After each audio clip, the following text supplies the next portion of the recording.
Obviously, the official animal of Christmas is the reindeer. No other animal comes anywhere close. In fact, most other animals in a Christmas context seem downright odd. To illustrate this point, here are some animals I would love to include on a Christmas list. The ice cream bunny, from that wonderfully perplexing 1972 movie. The insects and frog who gave their lives to be the subjects of Ladislas Starovich's 1913 animated short, The Insect's Christmas.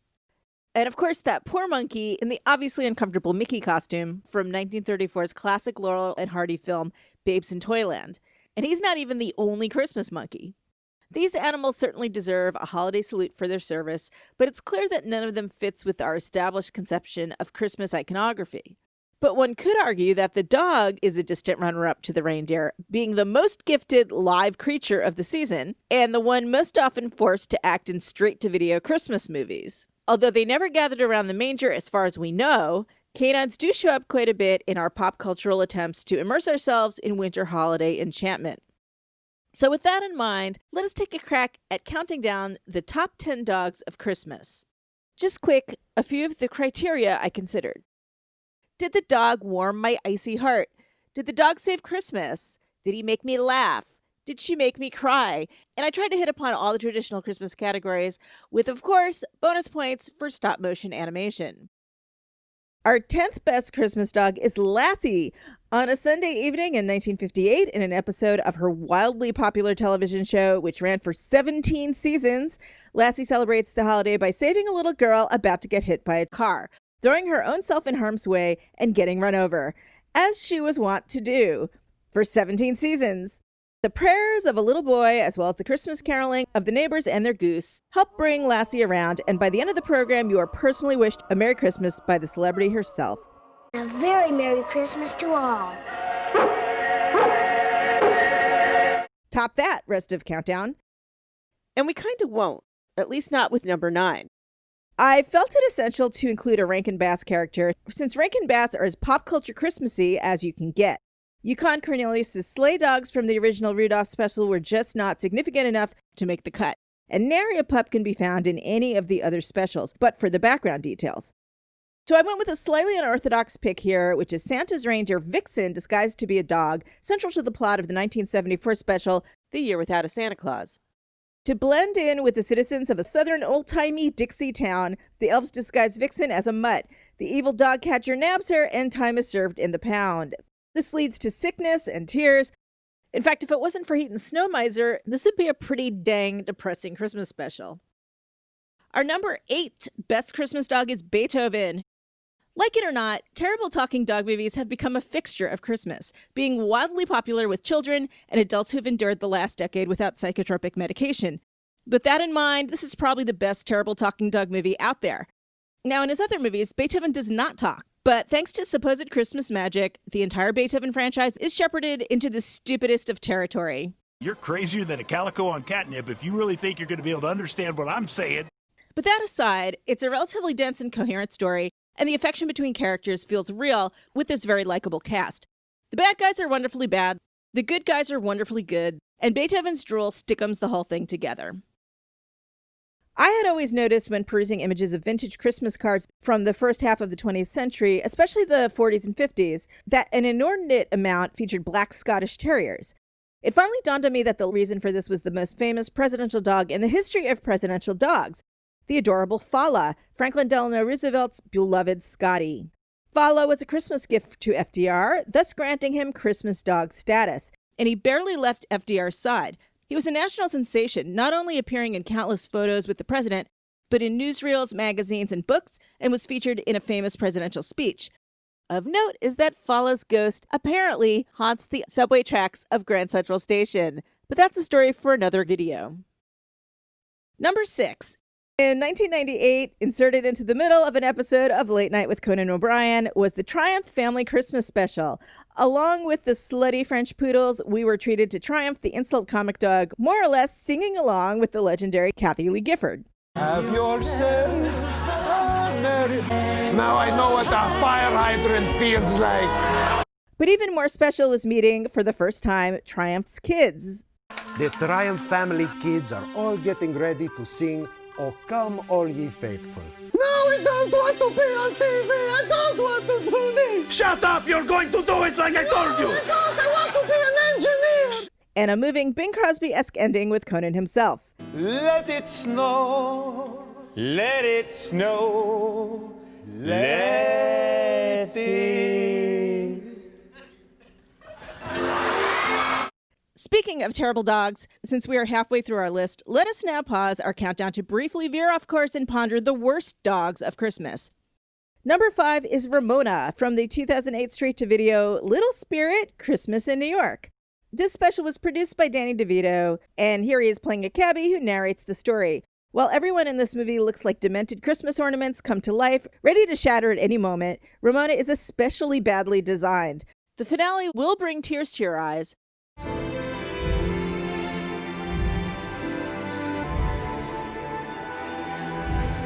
but only because you're sad about the night terrors that your children have been having since watching this. Here's the poor gal doggy who comes in as the number 4 worst Christmas dog, although I am not blaming her for this pitiful position. Her name is Ashley, and as you can see from the artwork and the title of this movie, she is the dog implied to be the subject of 12 Christmas Wishes for My Dog, a cable TV release turned streaming standard that includes a respectable Fred Willard and Michael Gross.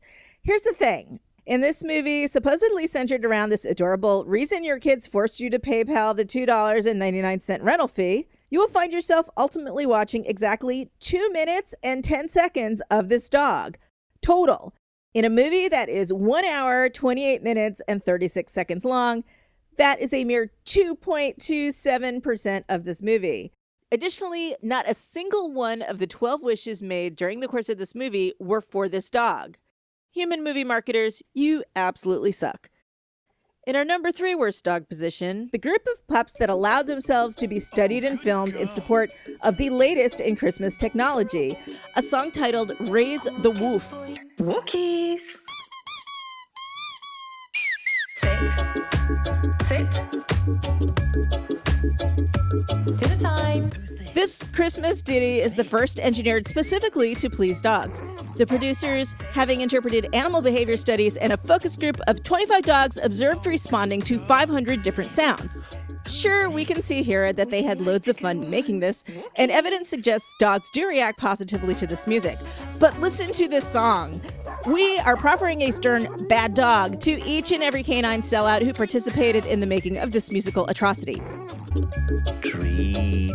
Dinner time. Number 2. These dogs in the holiday ads for Fresh Pets pet food basically look like they're going to put down whatever it is they're doing, step out of your nightmare, and strangle you with their bare human hands. And that's pretty much all I have to say about them. It was not difficult to come up with a number 1. The worst Christmas dogs ever have to be the Bumpus Hounds, who devoured an entire Christmas turkey in the classic 1983 film A Christmas Story. Again, not blaming them, but they did ruin Christmas for everyone, especially us, the audience, as we were forced to watch, year after year, the super racist scene at the Chinese restaurant that followed as a result. Dig the hole with power of glory.